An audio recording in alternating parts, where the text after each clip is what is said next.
ನಮಸ್ಕಾರ. ಅವನಿ designs and ಕ್ರಿಯೇಷನ್ಸ್ಗೆ ಸ್ವಾಗತ. ಏನಪ್ಪ ಇವರು ಇಷ್ಟೆಲ್ಲ ಹಳೆ ಬಟ್ಟೆಗಳನ್ನು ಕಟ್ ಆಗಿರೋ ಬಟ್ಟೆಗಳನ್ನು ಇಟ್ಕೊಂಡು ಏನು ಮಾಡ್ತಾ ಇದ್ದಾರಪ್ಪ ಅಂತ ಯೋಚಿಸ್ತಾ ಇದ್ದೀರಾ ಫ್ರೆಂಡ್ಸ್. ಇದರಲ್ಲಿ ಇವತ್ತು ವಂಡರ್ಫುಲ್ ಆದ ಒಂದು ವಸ್ತುವನ್ನು ರೆಡಿ ಮಾಡೋಣ. ಎಲ್ಲರ ಮನೆಯಲ್ಲೂ ಕೂಡ ಈ ರೀತಿ ಬಟ್ಟೆ ಹೊಲಿಯೋರ ಹತ್ರ ಅಂತೂ ಈ ರೀತಿ ಕಟ್ ಪೀಸ್ಗಳು ತುಂಬ ಇರುತ್ತೆ. ಇದರಲ್ಲಿ ಏನು ಮಾಡ್ಬೋದು ಸೂಪರ್ ಆದ ಐಟಮನ್ನು ಅಂತ ಮುಂದೆ ಹೇಳ್ತಾ ಹೋಗ್ತೀನಿ. ಅದಕ್ಕೂ ಮುಂಚೆ ನೀವು ಯಾರೆಲ್ಲ ನಮ್ಮ ಚಾನಲ್ಗೆ ಸಬ್ಸ್ಕ್ರೈಬ್ ಮಾಡಲಿಲ್ವೋ ಸಬ್ಸ್ಕ್ರೈಬ್ ಮಾಡಿ. ಹಾಗೆ ನೀವು ನಮ್ಮ ವಿಡಿಯೋನ ಫೇಸ್ಬುಕ್ ಪೇಜಲ್ಲಿ ನೋಡ್ತಾ ಇದ್ದೀರಾ ಅಂತ ಆದರೆ ನಮ್ಮ ಫೇಸ್ಬುಕ್ ಪೇಜ್ ಅವನಿ ಡಿಸೈನ್ಸ್ ಕಿಚನ್ ರಂಗೋಲಿ ಅದನ್ನು ಕೂಡ ಫಾಲೋ ಮಾಡಿ. ನಮ್ಮ ಇನ್ನೊಂದು ಚಾನಲ್ ಮಾ ರಂಗೋಲಿ ಮತ್ತು ಅವನಿ ಆಲ್ ಇನ್ ಒನ್ ಆ ಚಾನಲ್ನು ಕೂಡ ಸಬ್ಸ್ಕ್ರೈಬ್ ಮಾಡಿ ಸಪೋರ್ಟ್ ಮಾಡಿ ಅಂತ ಹೇಳ್ತಾ ಇವತ್ತಿನ ವಿಡಿಯೋವನ್ನು ಏನು ಮಾಡೋದು ಅಂತ ನೋಡೋಣ. ಈಗ ಬನ್ನಿ ಸ್ಟಾರ್ಟ್ ಮಾಡೇ ಬಿಡೋಣ. ಈಗ ನಾವು ಈ ರೀತಿ ಕಟ್ ಪೀಸ್ಗಳು ಇಷ್ಟಿಷ್ಟು ಅಗಲದ್ದು ಇಲ್ಲಿ ಏನೂ ಮಾಡಲಿಕ್ಕೆ ಬರೋದಿಲ್ಲ. ಅಂದರೆ ಪೌಚ್ ಹೊಲಿಬೇಕು. ಪ್ರತಿ ಸರಿ ಪೌಚು ಎಲ್ಲ ಬಟ್ಟೆಯಲ್ಲೂ ಕೂಡ ಪೌಚ್ ಹೊಲಿಲಿಕ್ಕೆ ಬರೋದಿಲ್ಲ. ಇದು ಪೂರ್ತಿ ಕಾಟನ್ ಪೀಸ್ಗಳೇ ಇದ್ದಾವೆ.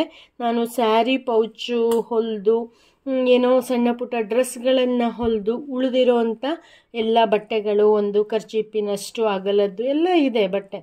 ಈಗ ಅದಕ್ಕಾಗಿ ನಾನು ಏನು ಮಾಡ್ತಾ ಇದ್ದೀನಿ ಅಂತಂದರೆ ಇದರಿಂದ ಒಂದು ದೊಡ್ಡದಾದ ಬೆಡ್ಶೀಟ್ ಅಂತ ಅಂದ್ಕೊಳ್ಳೋಣ, ಅಥವಾ ರಜಾಯಿ ಅಂತ ಅಂದ್ಕೊಳ್ಳಿ. ಮಿಕ್ಸ್ಡ್ ಕಲರ್ ರಜಾಯಿಯನ್ನು ನಾವು ಇವತ್ತು ಸ್ಟಿಚ್ ಮಾಡೋಣ. ನಾನು ಇದಕ್ಕೋಸ್ಕರ ಏನು ಮಾಡ್ತಾ ಇದ್ದೀನಪ್ಪ ಅಂದರೆ ಈ ಬಟ್ಟೆಗಳನ್ನೆಲ್ಲ ತೊಗೊಂಡಿದ್ದೀನಿ. ಬೇಕಾದರೆ ನಾವು ಒಂದು ಬ್ಯಾಗಲ್ಲಿ ತುಂಬಿಟ್ಬಿಟ್ಟಿರ್ತೀವಲ್ಲ, ಬೇಕಾದ್ರೆ ಒಂದು ಸ್ವಲ್ಪ ಐರನ್ ಮಾಡಿಕೊಂಡು ನೋಡಿ, ಇದಕ್ಕೆಲ್ಲ ಒಂದು ಸ್ವಲ್ಪ ಐರನ್ ಮಾಡ್ಕೋಬೇಕು. ಐರನ್ ಬೇಕಾದರೂ ಕೂಡ ಮಾಡ್ಕೊಬೋದು. ಎಲ್ಲದನ್ನು ಕೂಡ ಕಾಟನ್ ಬಟ್ಟೆಯನ್ನು ತೊಗೊಂಡಿದ್ದೀನಿ. ಹಾಗೆ ನಾವು ಇದ್ರ ಕೆಳಗಡೆ ಹಾಕಲಿಕ್ಕೆ ನಿಮ್ಮಲ್ಲಿ ಹಳೆ ಬೆಡ್ ಸ್ಪ್ರೆಡ್ ಯಾವ್ದಾದ್ರು ಇದ್ದರೆ ತೊಗೊಳ್ಳಿ. ನಾನು ಯಾವ ಬಟ್ಟೆ ಹಾಕ್ತಾ ಇದ್ದೀನಿ ಕೆಳಗಡೆ ಏನು ಮಾಡ್ತಾ ಇದ್ದೀನಿ ಅನ್ನೋದನ್ನು ಕೂಡ ನಾನು ನಿಮಗೆ ನೆಕ್ಸ್ಟ್ ಹೇಳ್ತಾ ಹೋಗ್ತೀನಿ. ಈ ವಿಡಿಯೋ ಒಂದು ಸ್ವಲ್ಪ ಲೆಂತ್ ಆಗ್ಬೋದು. ಮಿಸ್ ಮಾಡದೆ, ಎಲ್ಲೂ ಸ್ಕಿಪ್ ಮಾಡದೆ ಈ ವಿಡಿಯೋನ ಕೊನೆಯವರೆಗೆ ನೋಡಿ. ಹಾಗೆ ನೀವು ಎಲ್ಲಿಂದ ನಮ್ಮ ವಿಡಿಯೋನ ನೋಡ್ತಾ ಇದ್ದೀರಾ ಅಂತ ಕಾಮೆಂಟ್ ಬಾಕ್ಸಲ್ಲಿ ತಿಳಿಸಿ. ಬನ್ನಿ, ನಾನು ಈ ಸಣ್ಣ ಸಣ್ಣ ಬಟ್ಟೆ ಪೀಸ್ಗಳಿಂದ ಹೇಗೆ ರಜಾಯಿ ಅಥವಾ ಬೆಡ್ ಸ್ಪ್ರೆಡ್ ಬೆಡ್ಶೀಟನ್ನು ಹೇಗೆ ಮಾಡ್ತಾ ಇದ್ದೀನಿ ಅನ್ನೋದನ್ನು ಇನ್ನೂ ಚೆಂದ ಹೇಳ್ಬೇಕಂದ್ರೆ ದುಪ್ಪಟಿ ಅದನ್ನು ಹೇಗೆ ಮಾಡ್ತಾ ಇದ್ದೀನಿ ಅಂತ ನೋಡೇ ಬಿಡೋಣ ಬನ್ನಿ ಫ್ರೆಂಡ್ಸ್. ನಾನು ಇಲ್ಲೊಂದು ಕಾರ್ಡ್ಬೋರ್ಡನ್ನು ಕಟ್ ಮಾಡಿ ಇಟ್ಕೊಂಡಿದ್ದೀನಿ. ನೋಟ್ಬುಕ್ಕಿನ ಒಂದು ಅದು ರೊಟ್ಟಿರುತ್ತಲ್ಲ ಮೇಲ್ಗಡೆ, ಅದನ್ನು ಕಟ್ ಮಾಡಿ ಇಟ್ಕೊಂಡಿದ್ದೀನಿ. ಇದನ್ನು ಯಾವ ಅಳತೆಗೆ ಕಟ್ ಮಾಡ್ಕೊಂಡಿದ್ದೀನಪ್ಪ ಅಂತಂದರೆ ಎಕ್ಸಾಕ್ಟ್ 5 ಇಂಚು ಉದ್ದ, 5 ಇಂಚು ಅಗಲ. ಕರೆಕ್ಟಾಗಿ 5 ಇಂಚು ಉದ್ದ, 5 ಇಂಚು ಅಗಲಕ್ಕೆ ಒಂದು ಸ್ಕ್ವಯರ್ ಶೀಟನ್ನು ಕಟ್ ಮಾಡಿ ಇಟ್ಕೊಂಡಿದ್ದೀನಿ. ನಿಮಗೆ 5 ಇಂಚ್ ಬೇಡ ಅಂದರೆ 4 ಇಂಚನ್ನು ಮಾಡ್ಕೊಳ್ಳಿ, ಅದು ಕೂಡ ಚೆನ್ನಾಗಿ ಕಾಣಿಸುತ್ತೆ. ಈ ಎಲ್ಲ ಬಟ್ಟೆಗಳನ್ನು ನಾನು 4 ಇಂಚಿಗೆ ಕಟ್ ಮಾಡಿಕೊಂಡು ತಗೊಂಡು ಬರ್ತೀನಿ. ಇದಕ್ಕೆ ತುಂಬ ಬಟ್ಟೆಗಳು ಬೇಕಾಗುತ್ತೆ. ನಾವು ಎಷ್ಟು ದೊಡ್ಡ ಮಾಡ್ತೀವಿ ಅನ್ನೋದ್ರ ಮೇಲೆ ಇದು ಡಿಪೆಂಡ್ ಆಗಿರುತ್ತೆ. ಎಲ್ಲ ಬಟ್ಟೆಯನ್ನು ಕೂಡ 5 ಇಂಚಿನಾಗಿ ಕಟ್ ಮಾಡಿಕೊಂಡು ತಗೊಂಡು ಬರ್ತೀನಿ. ಆಮೇಲೆ ಏನು ಮಾಡಬೇಕು ಅನ್ನೋದನ್ನು ಕೂಡ ನಾನು ಇಲ್ಲಿ ಹೇಳ್ತೀನಿ. ನೋಡಿ, ಬಟ್ಟೆಯನ್ನು ಹೇಗೆ ಕಟ್ ಮಾಡಬೇಕು ಅಂತಲೂ ತೋರಿಸ್ತೀನಿ. ನಾವು ಈ ಕಾರ್ಡನ್ನು ಯಾಕೆ ಮಾಡ್ಕೊತೀವಪ್ಪ ಅಂತಂದರೆ, ಈ ಕಾರ್ಡನ್ನು ಮಾಡ್ಕೊಂಬಿಟ್ರೆ ಒಂದೇ ಅಳತೆ ಬರುತ್ತೆ, ಒಂದು ಹೌದು.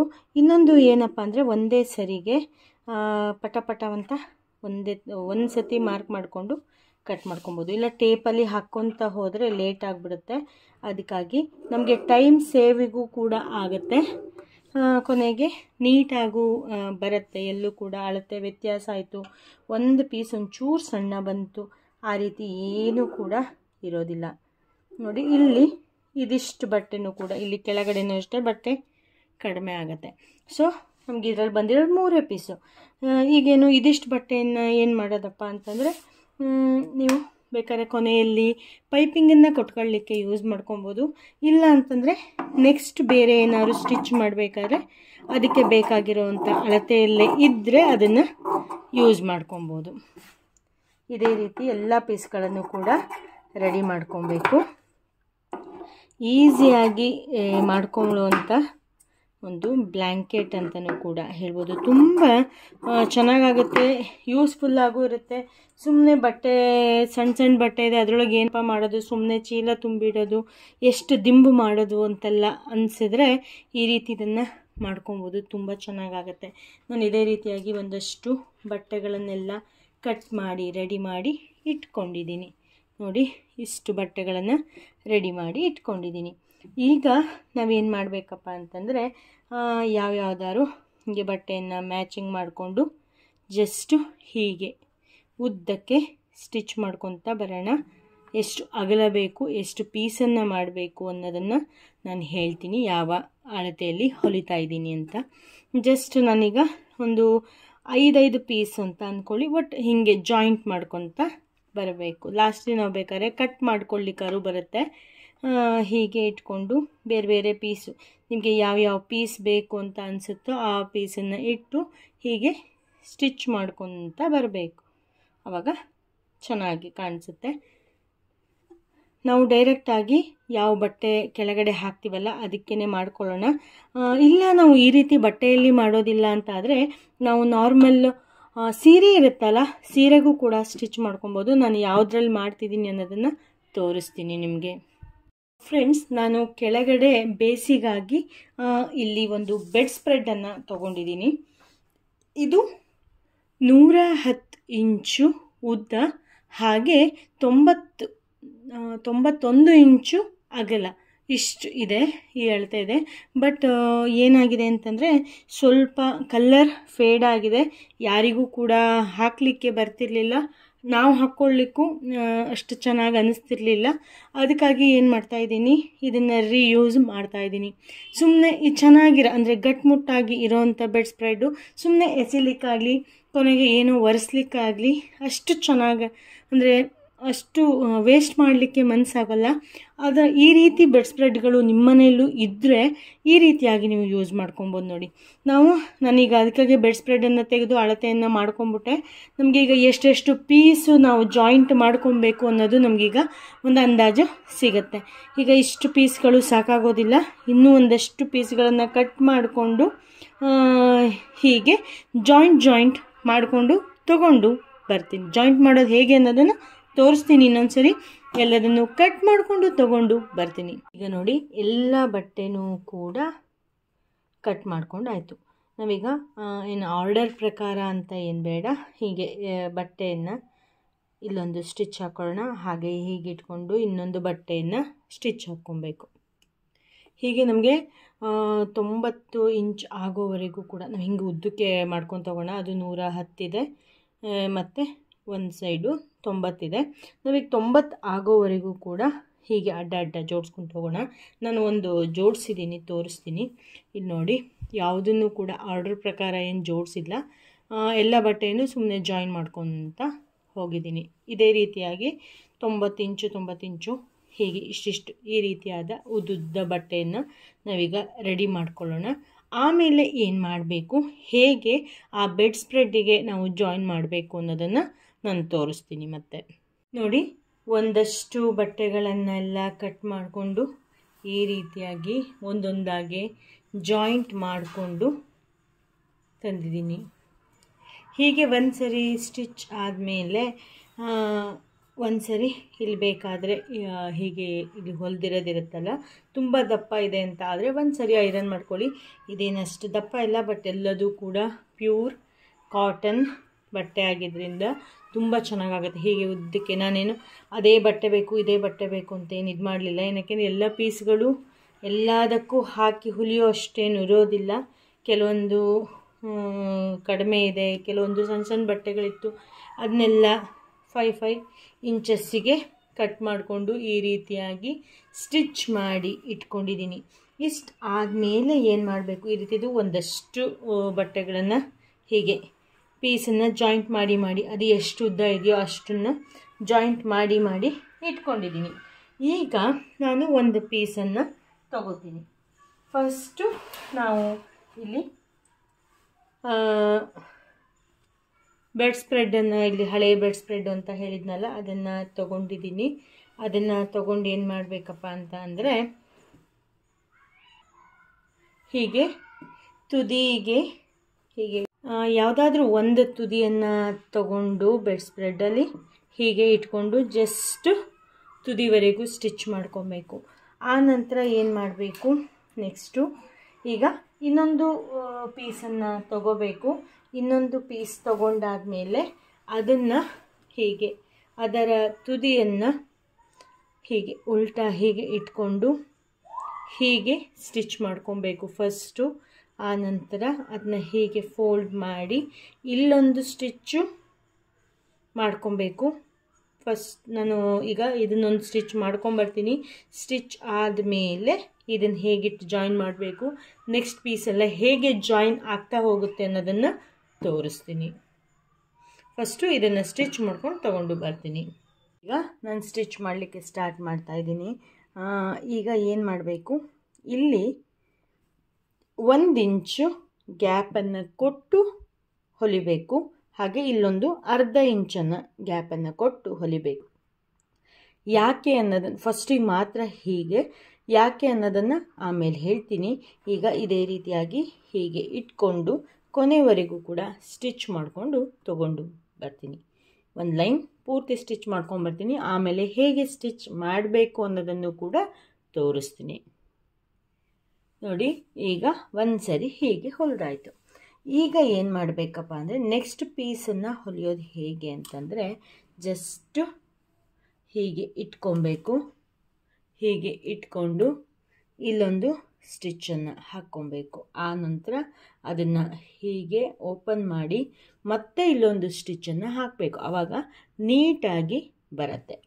ಇನ್ನೊಂದು, ನಾವೀಗ ಇಲ್ಲಿ ಇಷ್ಟು ಹೊಲಿದಿದ್ದೀವಲ್ಲ, ಇಲ್ಲಿ ಹೇಗೆ ಮಾಡೋದಪ್ಪ ಅಂತಂದರೆ ಇಲ್ಲಿ ಜಸ್ಟ್ ಹೀಗೆ ಫೋಲ್ಡ್ ಮಾಡಿ ಹೀಗೆ ಮೇಲ್ಗಡೆ ಬರೋ ರೀತಿಯಲ್ಲಿ ಒಂದು ಸ್ಟಿಚ್ಚನ್ನು ಮಾಡಬೇಕು. ಆವಾಗ ನಮಗೆ ಎಡ್ಜ್ ನಾವು ಎಕ್ಸ್ಟ್ರಾ ಪೀಸ್ ಕೊಡೋ ಅವಶ್ಯಕತೆ ಇರೋದಿಲ್ಲ. ಈ ಕಡೆನೂ ಯಾಕೆ ಜಾಸ್ತಿ ಬಿಟ್ಕೊಂಡಿದ್ದೀವಿ ಅಂತಂದರೆ ಜಸ್ಟ್ ಹೀಗೆ ಮಡಚಿ ಹೀಗೆ ಸ್ಟಿಚ್ ಮಾಡಲಿಕ್ಕೆ ತುಂಬ ಚೆನ್ನಾಗಿ ಕಾಣಿಸುತ್ತೆ. ಇಲ್ಲಿ ಒಂದು ಸ್ವಲ್ಪ ಡಲ್ ಅಂತ ಅನಿಸಿದ್ರು ಪ್ರಾಬ್ಲಮ್ ಇಲ್ಲ. ನಿಮಗೆ ಡಲ್ ಅಂತ ಅನ್ನಿಸ್ತಾ ಇದೆ ಅಂತಂದರೆ ಆವಾಗ ನೀವೇನು ಮಾಡ್ಕೊಬೋದು, ಬೇರೆ ಬಟ್ಟೆಯನ್ನು ಕೊಟ್ಕೊಬೋದು. ನಾನಿಲ್ಲಿ ಇದನ್ನು ಹೀಗೆ ಫೋಲ್ಡ್ ಮಾಡಿ ಹೀಗೆ ಸ್ಟಿಚ್ ಮಾಡ್ತೀನಿ. ಹೀಗೆ ತುದಿವರೆಗೂ ಸ್ಟಿಚ್ ಮಾಡಿಕೊಂಡು ಇದನ್ನು ಹೀಗೆ ಇಟ್ಕೊಂಡು ಸ್ಟಿಚ್ ಮಾಡ್ಕೊಂಡು ತಗೊಂಡು ಬರ್ತೀನಿ. ನೋಡಿ, ಹೀಗೆ ಸ್ಟಿಚ್ ಮಾಡ್ಕೊಂಬಂದಾಯಿತು. ಹಾಗೆಯೇ ಇಲ್ಲೂ ಕೂಡ ಫೋಲ್ಡ್ ಮಾಡಿ ಸ್ಟಿಚ್ ಆಯಿತು. ಎಷ್ಟು ನೀಟಾಗಿ ಕಾಣಿಸುತ್ತೆ ಅಲ್ವಾ? ಈ ಕಡೆನೂ ಅದೇ ರೀತಿಯಾಗಿ ಮಾಡೋಣ. ಈಗ ಹೀಗೆ ಉಲ್ಟಾ ಇಟ್ಕೊಂಡು ಒಂದು ಸ್ಟಿಚ್ ಮಾಡಿ ಆಯಿತು. ಅದನ್ನು ಹೀಗೆ ಓಪನ್ ಮಾಡಿಕೊಂಡು ಇಲ್ಲಿ ಮೇಲ್ಗಡೆ ಒಂದು ಸ್ಟಿಚ್ಚನ್ನು ಹಾಕ್ಕೊಬೇಕು. ಕೊನೆಗೆ ಮತ್ತೆ ಇಲ್ಲಿಗೆ ಜಾಯಿಂಟ್ ಮಾಡಬೇಕಾದ್ರೂ ಅಷ್ಟೇ ಹೀಗೆ ಉಲ್ಟಾ ಇಟ್ಕೊಂಡು ಮಾಡಬೇಕು. ಆಮೇಲೆ ಮತ್ತೊಂದು ಬಟ್ಟೆ ಇಲ್ಲೂ ಇಟ್ಕೊಂಡು ಜಾಯಿನ್ ಮಾಡ್ಕೊತ ಹೋಗಬೇಕು. ಇದೇ ರೀತಿಯಾಗಿ ಕೊನೆಯವರೆಗೂ ಕೂಡ ಈ ಬೆಡ್ ಸ್ಪ್ರೆಡ್ಡಿನ ಕೊನೆಯವರೆಗೂ ಕೂಡ ಇದೇ ರೀತಿ ಜಾಯಿಂಟ್ ಮಾಡಿಕೊಂಡು ತಗೊಂಡು ಬರ್ತೀನಿ. ಆಮೇಲೆ ಯಾವ ರೀತಿ ಕಾಣಿಸ್ತಿದೆ, ಫಿನಿಶಿಂಗ್ ಹೇಗೆ ಮಾಡೋದು ಅಂತ ಮತ್ತೆ ತೋರಿಸ್ತೀನಿ. ಅಲ್ಲಿವರೆಗೂ ನೋಡ್ತಾ ಇರಿ. ಹಾಗೆ ನೀವು ಎಲ್ಲಿಂದ ನಮ್ಮ ವಿಡಿಯೋವನ್ನು ನೋಡ್ತಾ ಇದ್ದೀರಾ ಅಂತ ಕಾಮೆಂಟ್ ಬಾಕ್ಸಲ್ಲಿ ತಿಳಿಸ್ಲಿಕ್ಕೆ ಮರಿಬೇಡಿ. ಈಗ ಪೂರ್ತಿಯಾಗಿ ಸ್ಟಿಚ್ ಮಾಡಿಕೊಂಡು ತೊಗೊಂಡು ಬರ್ತೀನಿ. ನಾವಿಲ್ಲಿ 5 ಇಂಚ್ ಕಟ್ ಮಾಡಿದ್ದೀವಿ. ಇಷ್ಟು ಸಣ್ಣಕ್ಕೆ ಕಾಣ್ತಿದೆಯಲ್ಲ ಅಂತಂದರೆ ಸ್ಟಿಚ್ಚಲ್ಲಿ ಅರ್ಧ ಇಂಚು ಹೋಗ್ತಾ ಹೋಗುತ್ತೆ. ಅಂದರೆ 1 ಇಂಚು ಹೋಗ್ತಾ ಹೋಗುತ್ತೆ. ನಮಗೆ ಸಿಗದೆ 4-4.25 ಇಂಚ್ ಅಷ್ಟೇ ನಮಗೆ ಒಂದು ಸರ್ಕಲ್ ಸಿಗುತ್ತೆ. ಅದಕ್ಕಾಗಿ ನೀವು ಕಟ್ ಮಾಡಬೇಕಾದ್ರೆ ತುಂಬ ಸಣ್ಣ ಮಾಡಿಕೊಂಡ್ರೆ ಕೊನೆಯಲ್ಲಿ ಕಾಣಿಸೋದು ತುಂಬ ಸಣ್ಣ ಸಣ್ಣ ಸರ್ಕಲ್ಗಳು ಆಗುತ್ತೆ. ನೋಡಿ, ಕಲರ್ ಆಗಿರೋದಕ್ಕೆ ಎಷ್ಟು ಚೆಂದಾಗಿ ಕಾಣಿಸ್ತಾ ಇದೆ. ನಾನು ಪೂರ್ತಿ ಸ್ಟಿಚ್ ಮಾಡ್ಕೊಂಬರ್ತೀನಿ. ಸೂಪರಾಗಿ ಕಾಣಿಸುತ್ತೆ ಅನ್ನೋದರಲ್ಲಿ ಏನು ಡೌಟ್ ಇಲ್ಲ. ಈಗ ಪೂರ್ತಿಯಾಗಿ ಸ್ಟಿಚ್ ಮಾಡಿಕೊಂಡು ತಗೊಂಡು ಬರ್ತೀನಿ. ನೋಡಿ, ಪೂರ್ತಿ ತುದಿವರೆಗೂ ಕೂಡ ಸ್ಟಿಚ್ ಮಾಡಿ ಆಗಿದೆ. ತುಂಬ ಚೆನ್ನಾಗೇ ಬಂದಿದೆ. ನಾನು ಯಾವ ರೀತಿ ಕಾಣಿಸ್ತಿದೆ ಅಂತ ಪೂರ್ತಿ ಇನ್ನೊಂದು ಸರಿ ತೋರಿಸ್ತೀನಿ. ಈಗ ನಾವೇನು ಮಾಡಬೇಕಪ್ಪ ಅಂತಂದರೆ, ನಾವು ಫಸ್ಟ್ ಸ್ಟಾರ್ಟಿಂಗಲ್ಲಿ ಮಾಡಿದ್ವಲ್ಲ ಅದೇ ರೀತಿಯಾಗಿ ಫೋಲ್ಡ್ ಮಾಡಿ ಹೀಗೆ ಮೇಲ್ಗಡೆ ಬರೋ ರೀತಿಲೇ ಹೀಗೆ ಫೋಲ್ಡ್ ಮಾಡಿ ಸ್ಟಿಚ್ ಮಾಡಬೇಕು. ಒಂದು ಮೆಥಡು. ಇಲ್ಲ ಅಂತಂದರೆ ನಾವು ಎಕ್ಸ್ಟ್ರಾ ಬಟ್ಟೆ ಆದವರು ಕೊಟ್ಟು ಪೈಪಿಂಗನ್ನು ಕೊಡಬೇಕು. ನಾನಿಲ್ಲಿ ಈಸಿ ಆಗಲಿ ಇಷ್ಟು ಪೀಸ್ಗಳನ್ನು ಜಾಯಿಂಟ್ ಮಾಡಿ ತುಂಬ ಟೈಮ್ ಆಯಿತು ಅಂತ ಅಂದ್ಕೊಂಡು ನಾನೀಗ ಇಲ್ಲಿ ಏನು ಮಾಡ್ತಾಯಿದ್ದೀನಿ, ಇದನ್ನೇ ಹೀಗೆ ಫೋಲ್ಡ್ ಮಾಡಿ ಜಸ್ಟ್ ಒಂದು ಸ್ಟಿಚ್ಚನ್ನು ಸುತ್ತಲೂ ಕೂಡ ಹಾಕ್ಕೊಂಡು ಬರ್ತೀನಿ. ಆಮೇಲೆ ಇದು ಯಾವ ರೀತಿಯಾಗಿ ಕಾಣಿಸ್ತಿದೆ ಅನ್ನೋದನ್ನು ಕೂಡ ನಿಮಗೆ ತೋರಿಸ್ತೀನಿ. ತುಂಬ ಚೆನ್ನಾಗಿ ಬಂದಿದೆ. ಸುಮ್ಮನೆ ಆ ಕಟ್ ಪೀಸ್ಗಳನ್ನು ಡಸ್ಟ್ಬಿನ್ನಿಗೆ ಹಾಕೋದಕ್ಕಿಂತ ಈ ರೀತಿಯದನ್ನೆಲ್ಲ ಮಾಡ್ಕೊಬೋದು. ಇದು 5 ಇಂಚು ಅಗಲ 5 ಇಂಚ್ ಉದ್ದ ಇದೆ. ಇನ್ನು ಸಣ್ಣ ಸಣ್ಣ ಪೀಸಲ್ಲೂ ಕೂಡ ಬೇರೆ ಬೇರೆ ರೀತಿಯಾದ ಡಿಸೈನ್ಗಳನ್ನು ನಾವು ಮಾಡ್ಬೋದು. ಅದನ್ನೆಲ್ಲ ಹೇಗೆ ಮಾಡ್ಬೋದು ಅನ್ನೋದನ್ನೆಲ್ಲ ನೆಕ್ಸ್ಟ್ ವಿಡಿಯೋದಲ್ಲಿ ಬೇರೆ ಬೇರೆ ರೀತಿಯ ಡಿಸೈನ್ಗಳನ್ನು ನಾನು ತೋರಿಸ್ತೀನಿ. ತುಂಬ ಚೆನ್ನಾಗಿ ಕಾಣಿಸುತ್ತೆ. ಈಗ ನಾನು ಸುತ್ತಲೂ 4 ಕಡೆ, ಒಂದು ಕಡೆ ಆಲ್ರೆಡಿ ಹಾಕಿದ್ದೀನಿ, ಇನ್ನು 3 ಕಡೆ ನಾನು ಈ ರೀತಿಯಾಗಿ ಸ್ಟಿಚ್ಚನ್ನು ಮಾಡಿಕೊಂಡು ತಗೊಂಡು ಬರ್ತೀನಿ. ನೋಡಿ, ಈಗ ಸುತ್ತಲೂ ಕೂಡ 4 ಕಡೆಯಲ್ಲೂ ಪೂರ್ತಿ ಈ ರೀತಿಯಾಗಿ ಸ್ಟಿಚ್ ಮಾಡ್ಕೊಂಬಂದಾಯಿತು. ಇದು ಈಗ ಯಾವ ರೀತಿ ಕಾಣಿಸ್ತಾ ಇದೆ ಅಂತ ಕೆಳಗಡೆ ಹಾಕಿ ತೋರಿಸ್ತೀನಿ. ನಿಮಗೂ ಕೂಡ ಇಷ್ಟ ಆಗುತ್ತೆ. ಈ ರೀತಿ ಬಟ್ಟೆಗಳನ್ನು ವೇಸ್ಟ್ ಮಾಡೋಕ್ಕಿಂತ ಈ ರೀತಿಯಾಗಿ ಮಾಡಿಕೊಂಡ್ರೆ ನಮಗೆ ಯಾರು ಬಂದರೆ ಹೊದಿಲಿಕ್ಕೂ ಚೆನ್ನಾಗಾಗುತ್ತೆ, ಕೆಳಗಡೆ ಹಾಸಲಿಕ್ಕೂ ಕೂಡ ಚೆನ್ನಾಗಾಗುತ್ತೆ. ಇಲ್ಲಿ ನಾವು ಬೆಡ್ ಸ್ಪ್ರೆಡ್ ಹಾಕಿರೋದ್ರಿಂದ ಸ್ವಲ್ಪ ಹೊದ್ಕೊಂಡ್ರೂ ಕೂಡ ಬೆಚ್ಚಗೂ ಕೂಡ ಆಗುತ್ತೆ. ಅಂದರೆ ಬೆಡ್ಶೀಟಿನ ಇದರಲ್ಲೇ ಬರುತ್ತೆ, ತುಂಬ ಚೆನ್ನಾಗೇ ಇರುತ್ತೆ. ಈಗ ಪೂರ್ತಿ ಕೆಳಗಡೆ ಹಾಕಿ ಯಾವ ರೀತಿಯಾಗಿ ಕಾಣಿಸ್ತಾ ಇದೆ ಅನ್ನೋದನ್ನು ನಾನು ನಿಮಗೆ ತೋರಿಸ್ತೀನಿ, ಬನ್ನಿ. ಇಲ್ಲಿ ನೋಡಿ ಫ್ರೆಂಡ್ಸ್, ಎಷ್ಟು ದೊಡ್ಡಕ್ಕೆ ಕಾಣಿಸ್ತಾ ಇದೆ ಅಂತ. ಇಡೀ ಡೈನಿಂಗ್ ಹಾಲಲ್ಲಿ ಹಾಕಿದ್ದೀನಿ ಫ್ರೆಂಡ್ಸ್. ಡೈನಿಂಗ್ ಹಾಲು ಪೂರ್ತಿ ಕವರ್ ಆಗೋ ಅಷ್ಟು ದೊಡ್ಡಕ್ಕೆ ಆಗಿದೆ. ಎಷ್ಟು ಚೆನ್ನಾಗಿ ಕಾಣಿಸ್ತಾ ಇದೆ ನೋಡಿ, ಕಲರ್ ಆಗಿ ಕಾಣಿಸ್ತಾ ಇದೆ. ತುಂಬ ನೀಟಾಗಿ ಅನಿಸುತ್ತೆ ಈ ರೀತಿಯಾಗಿ ಸ್ಟಿಚ್ ಮಾಡೋದ್ರಿಂದ. ನಿಮಗೂ ಕೂಡ ಇದು ಇಷ್ಟ ಆಯಿತು ಅಂತ ಅಂದ್ಕೊತೀನಿ. ಇಷ್ಟ ಆದರೆ ಲೈಕ್ ಮಾಡಿ, ಶೇರ್ ಮಾಡಿ, ಕಾಮೆಂಟ್ ಮಾಡಿ. ನೀವಿನ್ನೂ ನಮ್ಮ ಚಾನಲ್ಗೆ ಸಬ್ಸ್ಕ್ರೈಬ್ ಆಗದೆ ಇದ್ದರೆ ಪ್ಲೀಸ್ ಸಬ್ಸ್ಕ್ರೈಬ್ ಮಾಡಿ ಅಂತ ಹೇಳ್ತಾ ಈ ವಿಡಿಯೋನ ನಾನು ಇಲ್ಲಿಗೆ ಮುಗಿಸ್ತೀನಿ. ನೆಕ್ಸ್ಟ್ ಅಪ್ಡೇಟಲ್ಲಿ ಹೊಸ ವಿಡಿಯೋದೊಂದಿಗೆ ಮತ್ತೆ ಸಿಗ್ತೀನಿ ಅಂತ ಹೇಳ್ತಾ thank you, bye, take care, ಶುಭ ದಿನ. ವಿಡಿಯೋ ನೋಡಿದ್ದಕ್ಕಾಗಿ ಧನ್ಯವಾದಗಳು. ನೆಕ್ಸ್ಟ್ ಅಪ್ಡೇಟಿಗಾಗಿ ಕಾಯ್ತಾ ಇರಿ. Thank you, bye, take care, ಶುಭ ದಿನ.